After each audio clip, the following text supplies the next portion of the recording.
love you to introduce yourself, and a little bit about your background. What's your name? Where are you from? All that good stuff. Yeah. My name's Dylan Craig. I from a little bitty town about 2 hours west of here, town called Hamilton, Texas. Ah, yeah. You know it? I've heard of it. Man, I've not been there. I'm gonna interrupt this story, my intro, just because I love this story so Yeah. much. So Hamilton, it's like when I was growing up, there was 2,000 people, and no one, even in Texas, knows about it, right? And I always, have so much hometown pride. Hamilton is self-proclaimed the dove capital of maybe the world. I don't know. Yeah. Either way, dove capital, right? Dove hunting capital. Yeah. We've got like a dove festival every year. Anyway, so I find myself, I had moved to Charlotte, North Carolina at this time to open our office in Charlotte. And it's like, I don't know, maybe the first like 3 or 4 weeks of us being in business. And I had, of course, been bragging about Hamilton. It's the greatest town in the world. It's not. It's just a little town. But I'm telling everybody it's the dove capital of the world, just laying it out. And everybody laughed. They're like, whatever. So we get in, and I was helping some of my guys run their first like investor meetings, because we'll get into kind of our business. But we meet with a lot of investors who want to buy inventory houses, and we sit down with this guy and we kind of start chit chatting. Remember, this is in North Carolina, and he's like, "You from North Carolina?" I said, "No, man, I'm from Texas." He's like, "Where about?" I said, "You won't know it. It's Hamilton." He goes, "Dove capital of the world?" And I look at him, and I look over at the guy Luke who I was sitting with, and I just lost it. It is by far probably one of my favorite stories, favorite things ever happened to me in my life. Insignificant, but it was just so serendipitous, amazing. But anyways, I'm from a little town. Now I'm obviously living in Austin. I work for a company called New Western, and what we do essentially is we operate the largest private marketplace for investment real estate. So for basically transactions to occur, it's the really brief is it's just not easy buying houses as an investment strategy, because there's just so many barriers to entry. It's there's not like a one size fits all on how to find it, how to buy it, how to transact it, what the contracts look like. Nothing is standardized in real estate, even it's so old that the model. And we just help really streamline that. But we also, the most important thing is we just provide a source of inventory for the people who don't have the connections. And we do that through just a really large marketplace. Where we're just there to connect investors with value add properties. Yeah, that's awesome. So it's nationwide. It is, yeah. Okay. Yeah, we operate right now in about 50 markets. Okay. And we transact, a very large amount. Every market's a little different. We've been in Austin for a while, and I think we're probably doing, somewhere around 60 to 70 houses a month here in Austin. Wow, that's tremendous. But yeah, nationwide, not in every state, because not every state's necessarily built for a transaction model or has the demand. But for the most part, anywhere you go, you can probably find us. Yeah, that's tremendous. Yeah, that's it. It's kind of funny how our paths cross so well. Yeah. Been building in Austin for 25 years, land developing, things like that, and then we've stretched out to Nashville now. Yeah. So we're developing land, going to be going vertical with some residential stuff, and looking to do townhomes and condos out there as well. And we've kind of got a product that's investor based. So outside of this, I'd like to talk a little bit, because I'm very much of the mindset of reoccurring income. And there's kind of a method that we've been doing over the past 5 years. It's been pretty lucrative for us. And something we can talk about a little bit more, and something that I'll get into in later dates on other podcasts as well. But we definitely need to talk about that. So it's really kind of funny how our lanes are crossing. Yeah, and in the areas, because I also opened our Nashville office with another guy.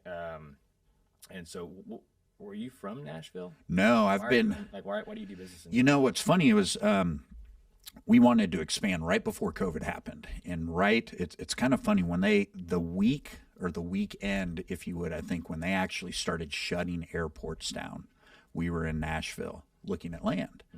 And then COVID hit. And we kept, building relationships and stuff like that out there. But as a developer, we wanted to go someplace that was like Austin. And at the end of the day, when you've got bars and restaurants and stuff like that, move to Nashville. And let's be honest, Austin is no longer and has not been the live music capital of the world for fucking years. It hasn't happened. Everybody moved to Nashville. And so I personally feel that Nashville's got more culture than Austin really ever had. I love Nashville. We've got a lot of friends in Nashville. There's going to be a new gym in Nashville. I know. You know, I'm pretty Texted stoked. Brad yesterday. Were you? Yeah, I was Yeah. checking in. Yeah. Tell him I miss him, you know, just That normal text. that dude is by far one of the nicest human beings on this freaking planet. I know. I was telling my wife, I was like, man, like, I don't know how to be that considerate. It's unreal. It really is. It really is. You know, my wife and I, you know, talk to him quite a bit as well, and it's the same thing. You leave him and you go, you feel better about yourself. You know what I mean? And I've even told him that. And I'm absolutely. like, I feel better about myself just talking to you. And he's so humble about it. Oh, man, I really appreciate it. And that's him. That's just him, you know? And we came from an era, years ago, I was in the bar industry for years, early 20s. So a lot of the guys that own bars and restaurants now were in that game back then that we used to sling bottles with. And so that whole era and group of people have kind of come up together. So it's kind of interesting to see how everybody's grown up with the big boy pants and stuff like that and where they've gone. Yeah, so that is fun. Yeah. But with that said, Nashville was just the next spot that made sense, right? I think it's 10 years market behind, maybe 8 behind Austin, but it's got things that Austin never had. It's got all, for the most part, all professional sports. Yeah, that's what I was about to say. You know, they're getting baseball. And you can get from north to south in 15, 20 minutes in traffic. So were you surprised when you got there about some of the zoning? I'm not going to lie and say I remember everything about, you know, codes and zoning in Nashville, but I do remember getting there, and I just remember being surprised by a few things. You don't deal with as many rehabs, right? It's mostly mostly new construction. But I was surprised by basements. Obviously in Texas, we don't deal with them. Basements, crawl spaces, pier and beam homes. Yeah. But I was also surprised just with like the ease of zoning and building, you know, like the different R lots, being able to build X number of homes per lot, as long as you know, have a certain frontage, things like that. You guys have that a little bit more here in Austin, but like when I'd come from Dallas, we didn't have the same opportunities to develop in the way we did when we got to Nashville. Yeah, you know, Nashville, what's funny is there's a lot of neighborhoods that actually sit on commercial land. Yeah. And so that's what, like with the HPRs and stuff like that allow you to build multiple lots or multiple homes on a lot. And they just never changed it. Yeah. So it's awesome, you know. So it's great for us. We started off, bought 4.5 acres. I don't know if you're familiar with Green Hills. Yeah, of course. It's right next to Belmead. Great area. And it was the last 4.5 acres from the Martin family that the street Abbott Martin is named after. So it's kind of a super unique piece of property, and we're stoked about it, and we're gonna end up putting 11 homes out there. 11. So you're sitting at like a fourth of an acre, a little less. Third of an acre each. Yep. So that'll be great. Yeah, we're pretty stoked about that. So and fingers crossed. You have to throw roads in. We will. Was it a like square lot, or was it? Yeah, it's L shaped. So we should have, keeping my fingers crossed, all site permits by the end of the month or first week of next month, and hope to break ground middle of next month. So we've got to do water detention, water quality, roads, everything, the fun stuff, and that's what we do here. So it's kind of what I know. But it has been an interesting process with those guys. They do not have to think outside the box. They're a lot slower than Austin, which is saying a lot. Just saying a lot. Yeah. One story is I had to explain to them why I wanted to use a hammerhead in a neighborhood versus a cul-de-sac. They're like, you have to use a cul-de-sac because we need a turning radius for a fire truck. The cul-de-sac that they specified, I mean, a fire truck would have to do a 6-point turn anyway. I wanted a hammerhead to keep the shape of the lots better, you know, more manageable, looking better, instead of, you know, having all these pointy areas on it and these triangular shaped lots. And they just couldn't understand it. And so we literally had to have our civil engineer take a cul-de-sac and put it inside of this hammerhead and go, this is the difference. And they finally got it. And I was like, we're actually giving you more right away to keep my lots as a better shape. But, you know, we can build on them actually. We're the second hammerhead in Nashville. I mean, it's just things like that. They don't have to think outside the box, and we're used to having to think outside the box here. Yeah, but you got it done. I got it done. The ironic thing is that, you know, I've been dealing with investors for so long, and, you know, I love the industry. I love the market. I love dealing with the people. But a lot of I think the misconception in real estate comes from people think that you buy a house and you've got this predetermined resale value and the profit's like when you buy it. But the profit doesn't exist when you buy it. Every investor has the opportunity to make X dollars, and they get to control that X, like what the X becomes. And they just so rarely take advantage of that. And it comes like you've got a lot of opportunity to do that with what you do because you control everything from point A to point B. But even in the small fix and flip, like just getting, this is going to be a wild example, but it's so simple, like scratch and dent appliances. When the back has got a little dent and you save $400, you do that on 10 flips, it's not that big of a deal, but you're feeling better and you do that times 10. And you go and you fight for these little things that you think are going to improve the value at the end of the day. And I just feel like that's lost so often. So Well, and a lot of that too, I think that ruined that was HGTV. You know what I mean? When the when the shows started coming out, that was when everybody thought, I can do this. And they didn't understand you actually had to have some knowledge. Yeah. And especially with remodels and fix and flips, you don't know what you have until you get into it. And that's sometimes can be the scary part, but that's also very beneficial and can be very profitable at the same time. Yeah, you can still control the factors. But yeah, I remember, especially when I got to Nashville, there was so much development going on that there was a huge segment of the industry that just wasn't willing to do fix and flips because of the unforeseens, right? The termites, as an example. Yeah. It was frustrating for me because our business, we do a lot of development play, lots, things like that, especially here in Austin. But, we're just really focused on the mom and pop investor who, has a good basis of knowledge, but just wants to get in it. And you typically are just not going to start with the development play. You got more dynamic to it. And so I was frustrated at the time, but, each one has its own pros. Like I think you can get in as an easier entry point to the fix and flip, and you can control it, and you can learn a lot, and there's not as many massive mistakes you can make, but there's also just less risk. And the straightforward, you know exactly what your build cost is, price per square foot, right? You know exactly what the original development's going to cost, things like that. So to each their own, I guess. Yeah, and it's just a lot more. You know what I mean? And we've always stayed more on the speculative side of the market as well. And as the market's kind of turned, we've always been very selective of any custom product that we may do. I've got to love the project. I've got to love the client. A lot of times when we're going through the design phase, I often tell people we're dating at this point. This relationship's either going to work at construction contract or it's not. And if it doesn't, that's okay. But at least you've got a preliminary set of plans that you can take to someone else or something like that, because it turns out to be a marriage at the end of the day. So we've always leaned more towards spec homes and income producing property so that we can control those outcomes. Because a lot of times with customs, they take twice as long and you make half the money. Unpredictable. They're unpredictable. When people start getting selective, the costs they're just variable. 100%. You can spend $80,000 on cabinets, or you can spend 10. Yep, and exactly. In a little tweak, I know.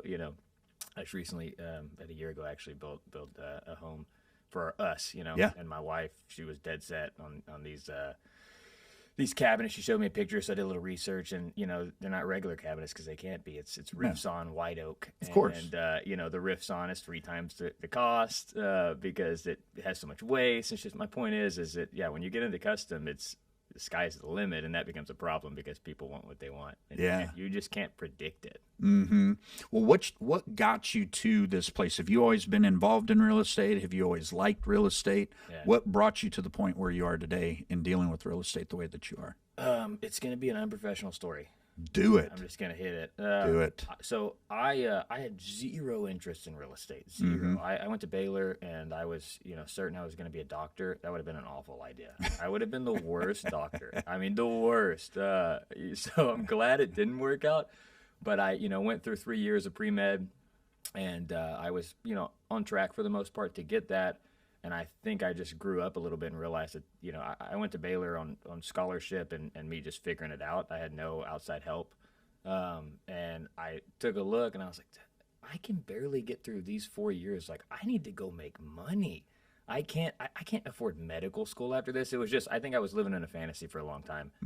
And so I pivoted, I finished with a business degree. And anyways, I, hadn't really thought about what I was going to do because I was so focused on being a doctor that I just kind of jumped out into the world. I had $0 at all. And I was like, all right, I like working out. I had been selling like sports supplements on the side. So I'm going to be in sports supplements. I'm going to go apply to, Cellucor or Nutrabolt is who owns it, or some other guys, some guys in Dallas, Pro Subs. Anyways, I made some applications. I got some offers. And I looked at it and I was like, this isn't even a year at Baylor, what they're trying to, charge me or trying to pay me. And so I pivoted again, and I had just gone through a breakup with who is my wife today, so I'm down in the dumps. But I'm also probably looking for love. And I get a random LinkedIn message from this girl, and she was just cute. Yeah. And I had no idea what she was offering. No idea at all. I was just like, I'm going to go to this interview because I'm recently single. Yeah. I'm going, baby. Let's see what happens. And so I show up. I've got this like just oversized pinstripe suit on because it's what I had, Yeah. And I sit down this interview, and the whole time I'm like, where's this girl? Like, she wasn't there. Yeah. This is the whole reason I came. And I finally all right, whatever. Like, I'm here. I'll listen to this guy. You got catfish. I got catfished so hard. You're like, you're not even a girl. She was real. She was real. I did end up meeting her later. Okay. But, it didn't work out. Yeah. But anyways, I'm sitting in this interview, and this guy it's a sales position, and I've been doing sales. I mean, I sold tombstones, like grave tombstones. Wow. I sold, supplements. I sold anything. Anything I can sell, I'll sell it. And so he was talking about, some of the commission splits, and it was real estate. And I'd never considered real estate. I would be an awful real estate agent, just like I would be an awful doctor. Because I'm not good with people. Yeah. I'm impatient. But anyways, some of these numbers he was throwing around, I'm like, man, I've been selling $30 bottle of pre-workout. Like, it could take me a lifetime to get rich doing this. This is real commission. And so I said, all right, I'm here for a reason. I'll do it. And I jumped in, and I was awful for the first 3 months. I probably a lot of factors involved. I was like in and out of, sleeping out of my truck every now and then, trying to figure out things here and there. And finally just clicked one day. And for a lot of reasons, I mean, I can get into those, but I just started focusing and just like not accepting failure. It just was never going to happen. I finally just came to that because there's no reason for me, at least, that somebody else can do something and I can't. It just doesn't exist for me. Yeah. I like yoga. 100%. Yeah. Oh. But we'll get better. I'm going to accept that loss one day. Yeah. But yeah, it finally clicked, and I've been there since. It was my first job out of college, first real job, and I'm sitting close to 10 years at this point with the same company. It's a fantastic company to be with. Wow. Okay. It's worked out. Well, and in reality, to do something like that, one of the key things, it's got to be discipline. Yeah. Right. That's what helped you got there. Yeah. With anything. To get there with anything. Yeah. You're in here every day. Again, I'll do legs later today. Yeah. I wasn't in here to do them this morning, but I will get them done just so I don't have to hear it. Picture. Yep, I get a picture from 3 weeks ago. Exactly. I was there. You're like, wait, you didn't have a beard then, or what happened? No, I'll definitely do it for sure. Yeah. But things like that and progression just take discipline. Yeah. And to your point, everybody can do just about anything. Yeah. If they put their mind to it, and if they put the discipline in and things like that. A lot of times you may not want to come. You may not want to do something, but if you do it, that discipline will take you far. And it's like in every aspect, the small things as well. I love this story, so I'm going to tell her real quick. Do it. That's what this is about, man. Speak freely. I've told this story probably. I was almost going to say 100, but that would be such an exaggeration. Probably 40 times. Okay. Close to 100. Yeah. Yeah. Anyways, I was sitting watching this documentary that's called Zero Dreams of Sushi. It's a sushi chef in Japan. Okay. And he's world renowned. He operates out of. Have you heard of this? No. He operates out of this little kind of unassuming spot in a subway. Tunnel, okay. Basically. Wow. And he's, like multiple Michelin star, just phenomenal, like the best at his craft, or he was. Wow. I don't think he's doing it anymore. But, I'm watching this documentary and like he's no different than any other guy. It's not like he's got special fish, but he spent like 10 minutes talking about this octopus. And this octopus is like 1/50th of his dinner, right? Like his presentation, because he does omakase only, which is like he hands you 20 pieces of different creations, right? Yep. And so it's like one piece out of that 20-piece experience. And he spends, like, he was so frustrated because he spent, 10 minutes, which is kind of like the industry standard of massaging octopus. Oh, I didn't know that. Yeah. Neither did I, but There I'm you go. into it. But At see, this you point, learn. You know? Yeah. And I may be getting these numbers wrong, so Yeah. somebody's out there fact checking. No, I know, right? It's yeah. Either way, he does. He's just not satisfied, and like I'm sure the customers were probably satisfied. Yeah. But he does it a little longer. He's like, next time I'm gonna do 20 minutes, and he gets all the way to like 50 minutes of massaging this octopus before he plates it. Yeah. And he was like, it's probably diminishing return at this point. I'll go back to 45, and that's where he lands. And I think the point is like, it's discipline in everything. It's like I have so many people, a lot of the agents that report up to me, you know, they're just frustrated because they're not finding success.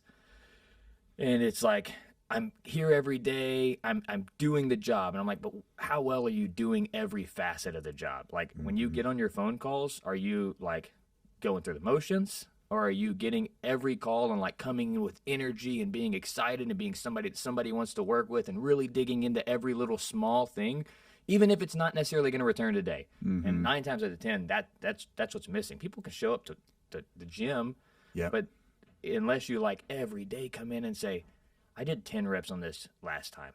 Fuck that. Like, I'm going to do 11 today. Yep. You're just never going to change. 100%. You know, and it's always pursuing that next goal, you know, even if it's a little bit. You know, I've got a buddy, Khalil Rafati. I don't know. Do you know Khalil? I don't. Owns Sun Life Organics. When he moved to Austin, we built his home, and you know he got on this 1% better every day kick, and it's true. No matter what, just a little bit is all it takes, and the tremendous amount of greatness that you'll see over a year is going to be tremendous no matter what. If you just get 1% better every day, and it's just pushing yourself that little bit every bit, you know. So with that said, love real estate. What do you do? What do you do on your private time? What do you dig outside the gym and outside of work? Do you hunt?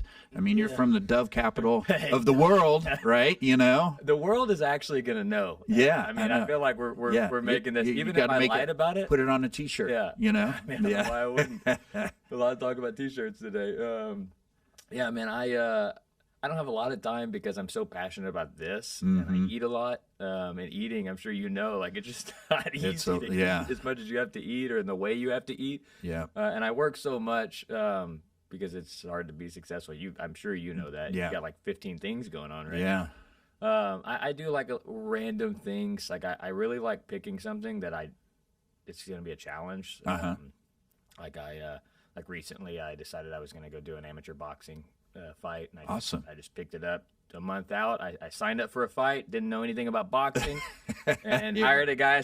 I said, I got to fight in a month. Yeah, let's do this. And and it was so hard, and it was so fun though. And so I'd spent so much of my spare time doing that. I like randomly one day decided I wanted to be a blacksmith, and so I started making knives, and so I did like blacksmithing on the side. Yeah. I mean, anything you can think of, I'm going to try to do it. But yeah, I just like finding new things. I don't like getting like stuck in one thing.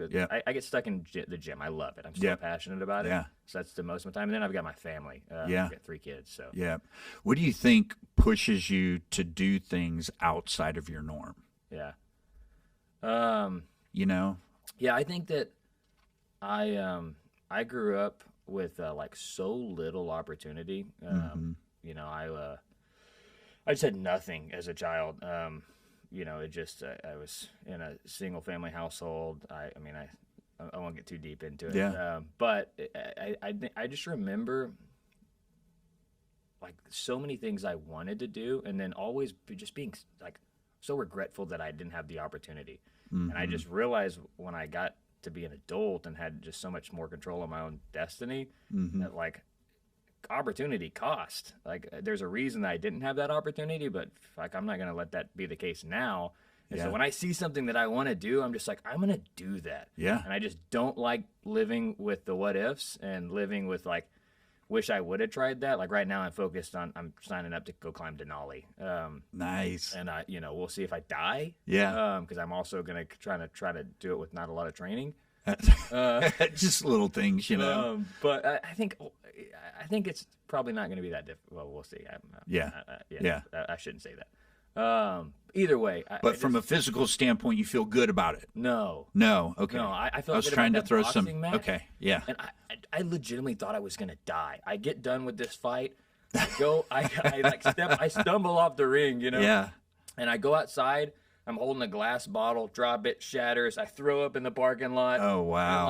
And I was training not consistently, but I had done some of they have the NFL training camps here, things like Yeah. that. Like I had jumped in with those guys, and I was feeling good about myself. Wrong. I wasn't fit. Yeah. It's just a different type of in shape. So much, yeah, so Completely. much. Have you always been into fitness, or? Off and on. Part of what brought me into it more than anything was being in the bar industry. When I was young and dumb, it was all about how big you can get and how much shit you could shoot in your ass to see how big you could get. I don't see how that relates with the bar industry. You got to But give me that. I started out as a door guy. Okay. So then, that makes more sense. and then I was head of security for a country bar. Okay. And so with that came, in a country bar, you can't just go, hey, man, you're too drunk, you got to leave.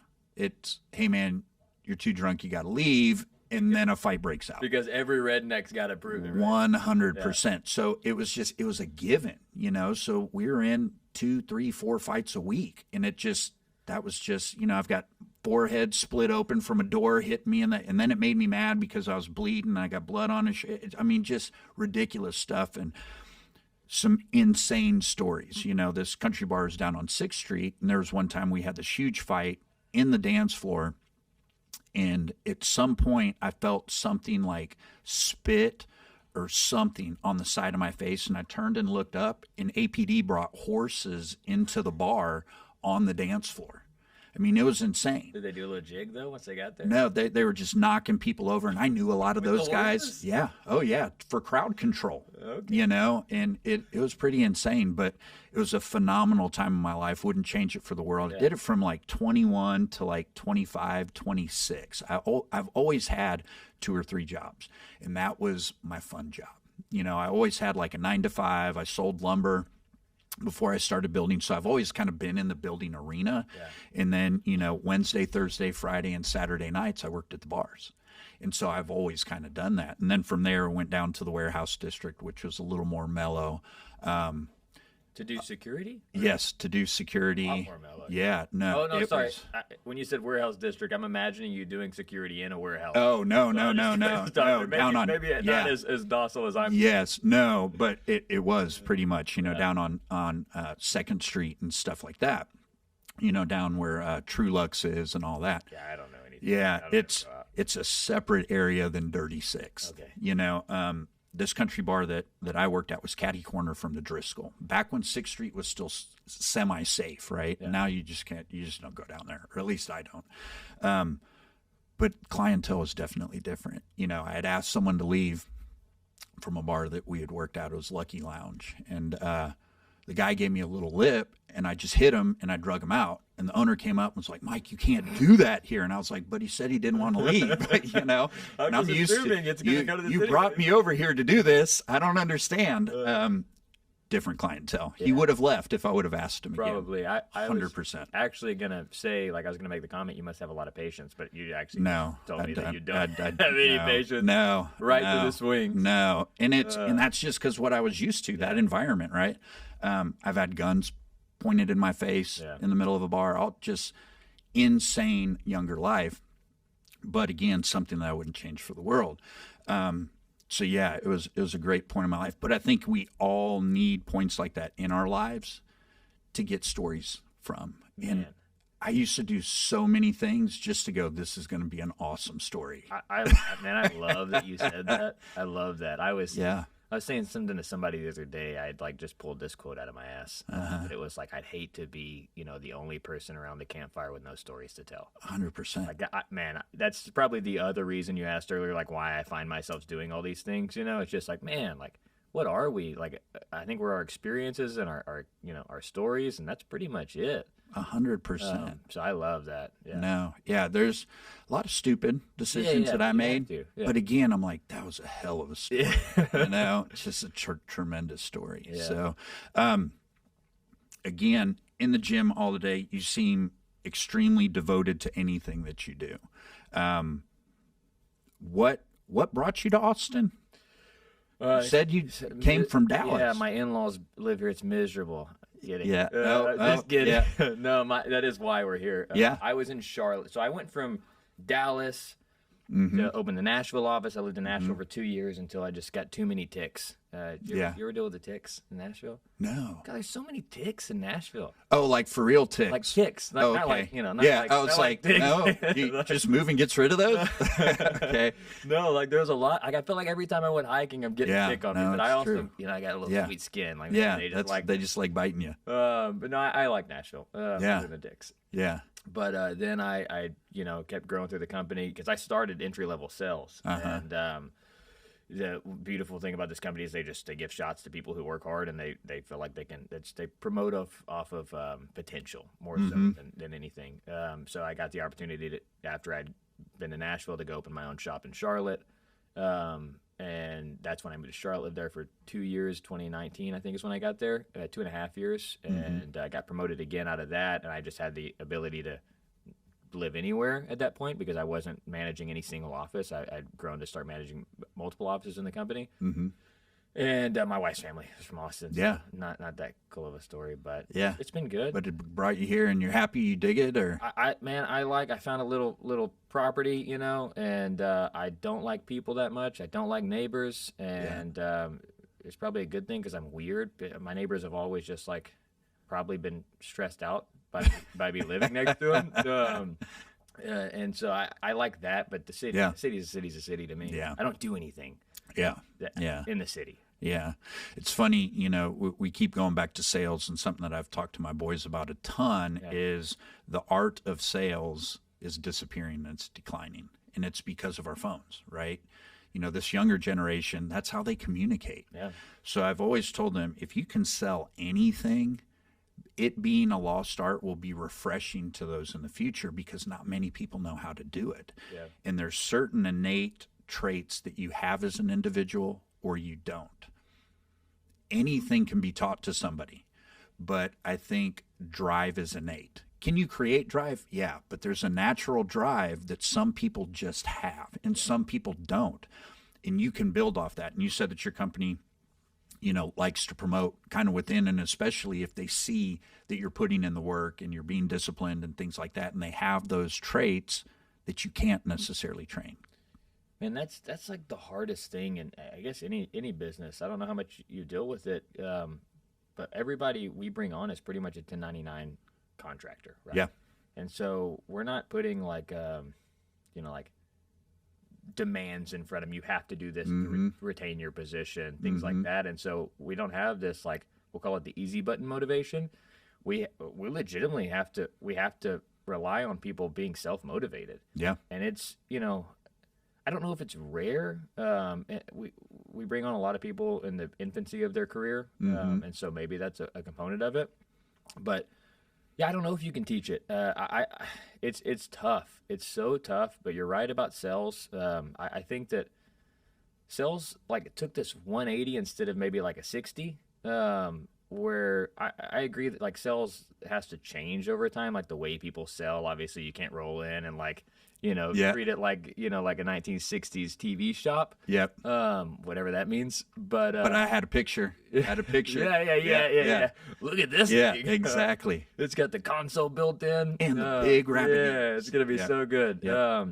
But it still hasn't changed so much as to what we've begun to see in sales. You're 100% right about the phone.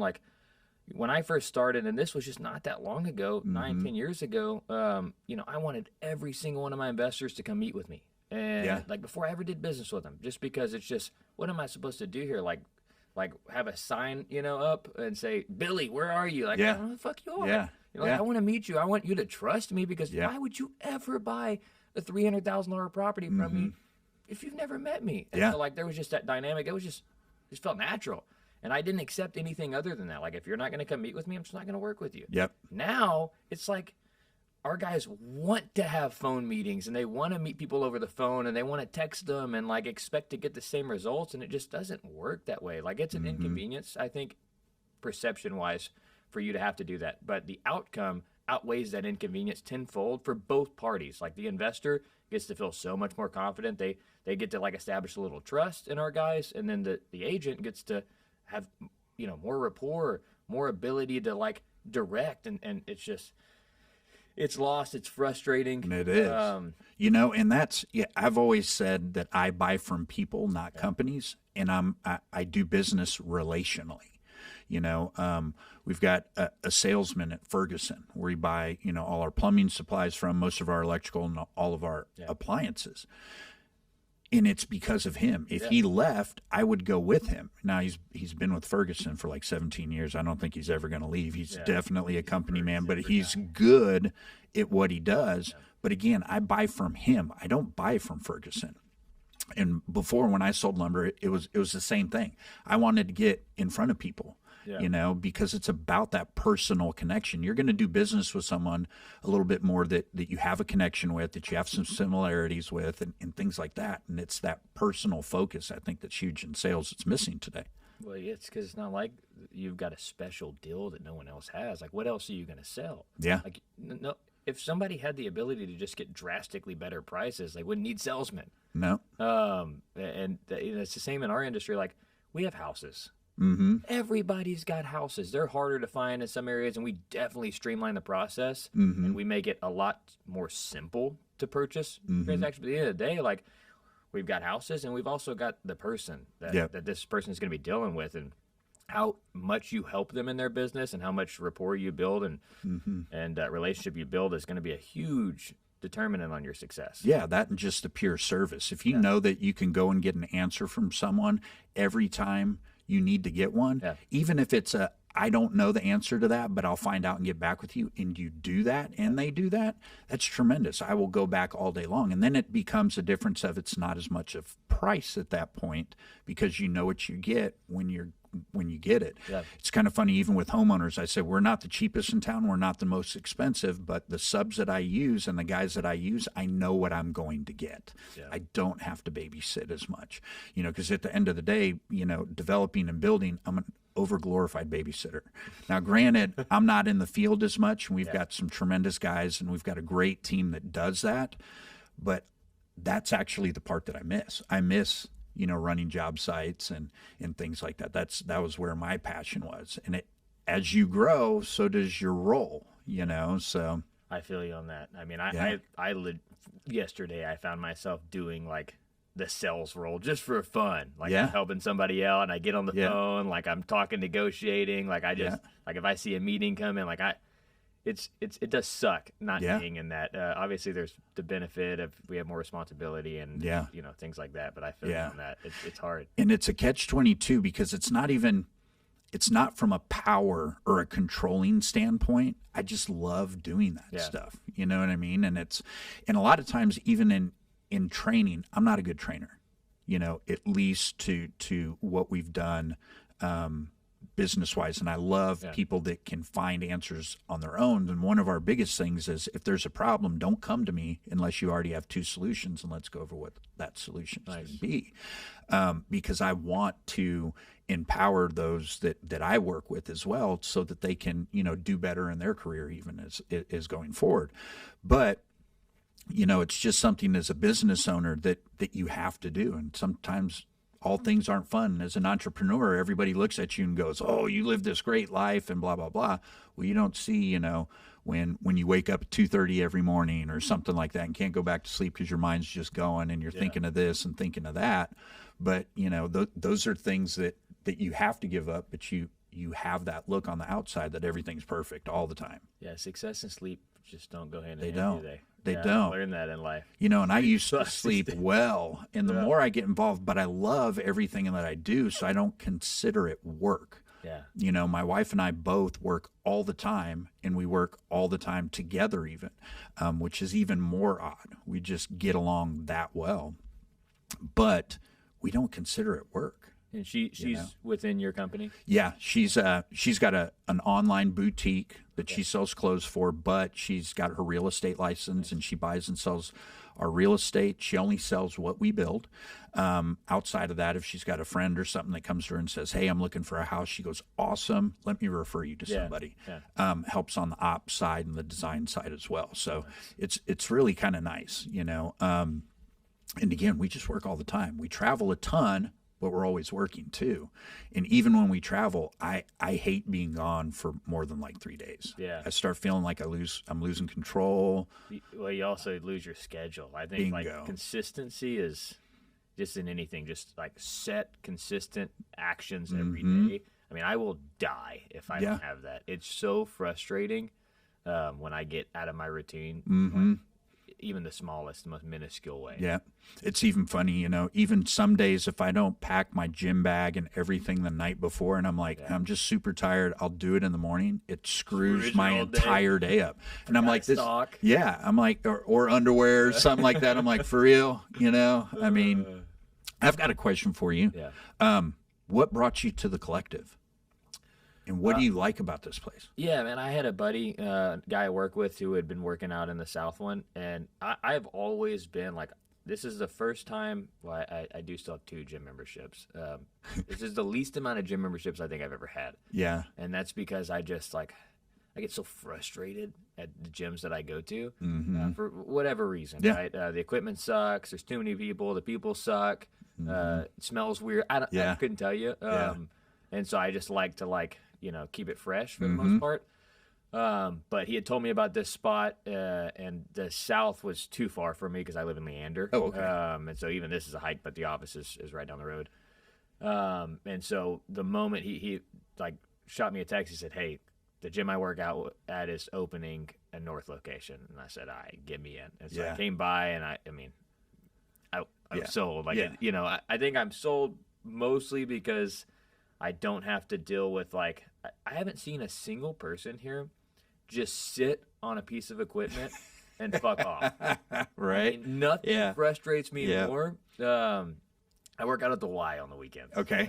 Okay. I shouldn't. I won't talk down about it. No, but it's just different. It's got child care, so 100%. And now I have my garage gym, so I don't even go to the Y very often. Yeah. But it's just, man, I'm just ready to just go, insane when I work out with people who just aren't here for the same reasons that I'm here for. It's so demotivating. I mean, it's this shit's not easy, waking up and hitting it as hard as I want to hit every day. Like you talked about the 1% better. Yeah. Just because you're only getting 1% doesn't mean that's easy. Yeah. It's still fucking hard to do. You still have to dig deep even to get that 1%. And when I come in and everybody else is doing negative 1%, I'm like, shit. Now you feel like you got to make it up for them. Yeah. Right? Maybe. Yeah. But I mean, that's and it's just so nice. It's I'm not worried about getting fungus in the showers. Yeah. The little things, I can keep both my feet. Yeah, that'll be a plus in the long run. But no, I do love it. I love it. Yeah. It's funny that you mentioned that you always maintained a couple memberships. I've always been the same way as well. And, I had Lifetime for years, and similarly, I kept it for a while. And then there was just one day that I walked in there, and I had noticed this progressively over time, but I had walked in there, and after being at the Collective for, 6 months or so, and being at the South location, because we live right in between. We're, that 45th and Mopac area. So we're right in between both the locations. But in walking in there one day, it was on the weekend or something like that. And it was in the evening when the gym was already closed. So went over to Lifetime, and in looking around to make eye contact with people and stuff like that, they would immediately look down. And I was used to the South location. You look at someone, they're going to talk to you. Yeah. And that's just how it was, right? And it was very social. And it reminded me a lot of the bar industry, because the thing that everybody likes in a bar when you have regulars is because everybody knows you, type of thing, right? Nice. And you just, it is. Having a community. 100%. And that's what sold me on it. And I remember that last time that I went into Lifetime, I legitimately tried to talk or at least get a response from 3 or 4 people. I worked out. I was done. The next day I canceled my membership. Never went back.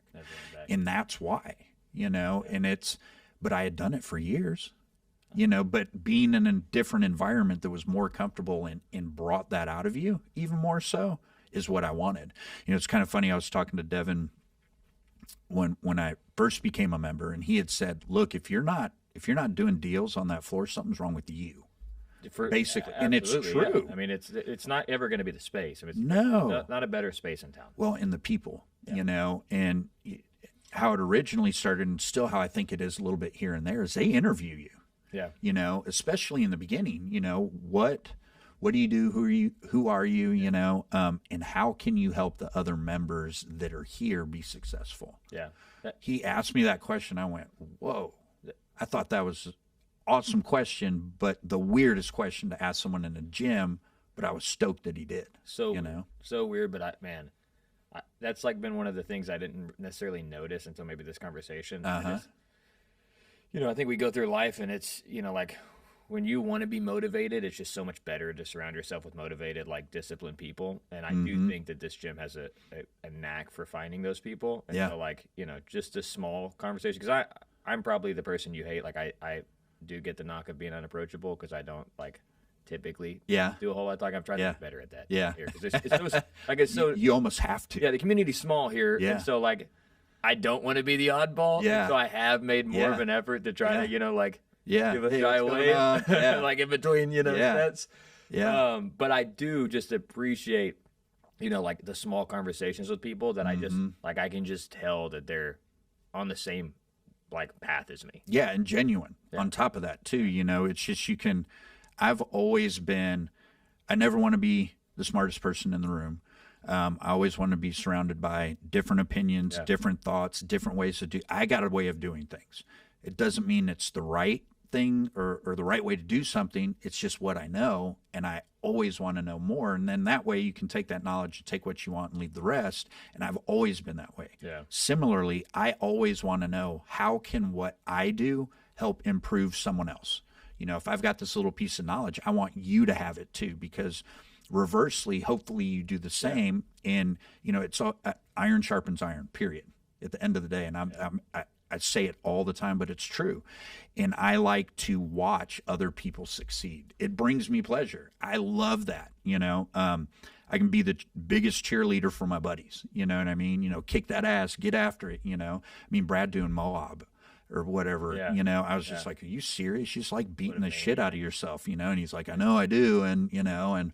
But people like that and other individuals that this place breeds and has centralized in here is insane. And that's what you get. You're it's not going to rare. find it anywhere else. 100%. Just not. Finding the opposite is the rarity in this place, which is huge. Yeah, I went to where do you work out when you go to Nashville?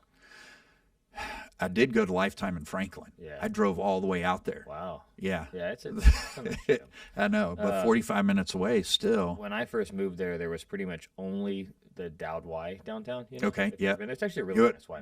They just remodeled it too. Yeah. Yeah. And it's a great gym, but I just remember I had another, just like you, just like this defining moment where I'm not going to go to this gym anymore.